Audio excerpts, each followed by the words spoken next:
Փաստորեն այս անձը, պարոն Կարապետյանը, ուղղակի սատարել է մեր եկեղեցուն, նա որևէ կոչեր չի արել։ Պարզ է, որ Հայաստանը դարձել է տոտալ բռնապետություն, որով ղեկավարում է մի մարդ, որը անգամ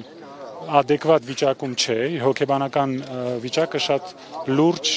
մտահոգություն է առաջացնում, դատելով իր գրառումներից։ Եթե այսպես շարունակվի,